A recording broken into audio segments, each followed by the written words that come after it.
Hey folks, Kevin here. Well, it's Monday, September 17th, 2018. I'm out in the Western Garden plot where we have permanent raised beds. Recently I posted a couple of videos about putting a hydrant in this area to make water access much easier. I recently demonstrated how we're building up our permanent raised beds with more compost as well. Today one of the things that we're doing is we're building up the wood chips around the perimeter of it. Since we build up the permanent raised beds, it's time to build up the wood chips for our walking paths as well as the area around the pots. Now those perennial plants that are in the pots over there to the side, those are semi-erect blackberry plants, thornless blackberry plants, and some currants and one hostaberry as well. If they're going to be there all winter, we need to protect the roots from freezing. When I first put the wood chips in there, the wood chip level was above the top rim of the pots, and it's consolidated down and compressed down, compacted over time, so I need to build that level of wood chips up even higher. One of the big goals when we're working in a garden is not only to produce highly nutritious food that we can store and feed our families and our friends for long periods of time, or to sell. Another important thing is to make your garden so it's inviting. That means a very pleasant experience working in your garden. Not going out and feeling dread that, geez, I've got to do weeding, or I hate working out there, I hurt my back every time I'm bending over, or I twist my ankle where the ground isn't smooth and level. I just can't get comfortable out there. Well, that's one of the things when you're designing your garden. You want to take those things into consideration so that you make your gardening time a very pleasant and inviting time as well. So the wood chips will be used to create nice smooth paths around the perimeter of the garden. The wood chips will also be used to build up so that we can protect the roots in those potted plants from freezing over the winter months. And the great thing about wood chips is they help to suppress weed. That's why it's used as a mulching in many permaculture circles.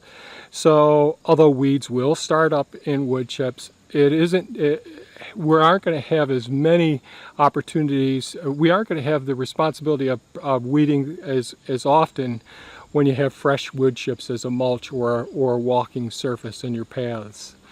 The other thing is that wood chips are great for slow soil building. So it's going to break down, the wood chips are going to break down over time, and that's why we have to keep building up our wood chips around the perimeter, but it's going to turn into excellent soil for in the future, especially as the compost is mixed with the degraded wood chips. Once they've broken down to the small particulate matter, they'll become inoculated with the microorganisms that are in the compost that's ideal for your growing vegetables, whichever produce you're growing.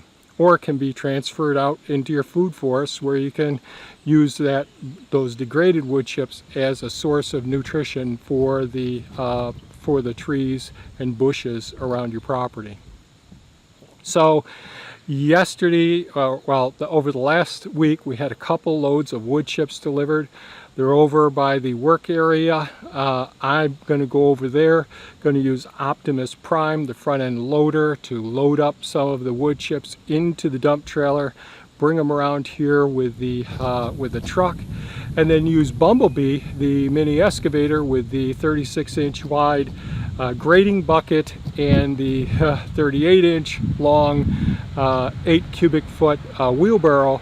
Load the wheelbarrow with the mini excavator, wheelbarrow them in, get the area filled in. Some of the areas I'll be able to use Optimus Prime to dump some loads over the surface. Try to get my working surfaces, the paths around here, as smooth and comfortable as possible. So here we go.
just finished putting the wood chips around, spreading them around the perimeter here, at least 2 sides, going from gate to gate. The wood chips aren't the ideal ones. They came from my tree service, which is my regular tree service. Their machine, their wood chipper, is a large machine.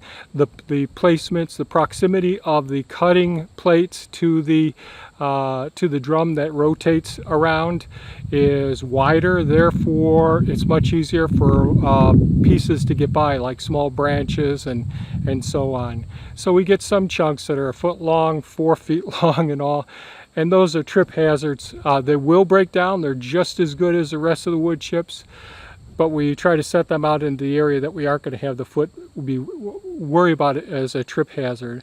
One of the goals, once again, is to make it as safe and comfortable a work environment as possible. So I was able to get the wood chips around this entrance area here. We aren't putting wood chips in between the permanent raised beds this year. It would be very comfortable working in between them. If we had the real small chips, I might do that, but I'll go over in future videos how we're going to manage these beds in the future. Then we have the wood chips over here, over my right shoulder, the left side of your screen. Those ones I got up and over the top surface of the potted plants, the perennial plants that are going to be there over the winter months.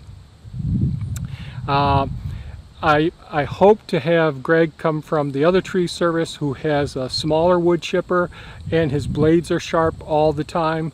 Therefore we get really small wood chips, and those make a great surface layer.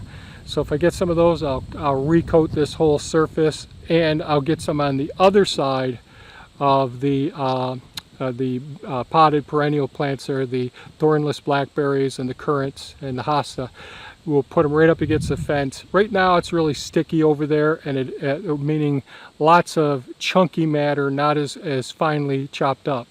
Remember, the greater the surface area, the smaller the wood chip, therefore the more quickly it'll get broken down and house the microorganisms that we want around our gardens. These wood chips are fantastic for building soil slowly. They're absolutely fantastic as a weed barrier. They make it more comfortable. You can level them out for a work surface around the environment. When you first put them down, they're a little bit rough to work with, but after they start to settle in, they're really fantastic, as long as you take out all the sticky and chunky pieces that stick up that are more of a trip hazard. So I hope this video gave you some ideas and gave you some inspiration, information, some of the tactics that we're using. If you think this video was of value, please give it a thumbs up, share it with your friends, hit that bell icon if you want to be notified when we post more videos. And certainly, folks, feel free to comment and ask questions. I really enjoy your input to our community. Thanks so much, folks, and have a great day. Bye-bye now.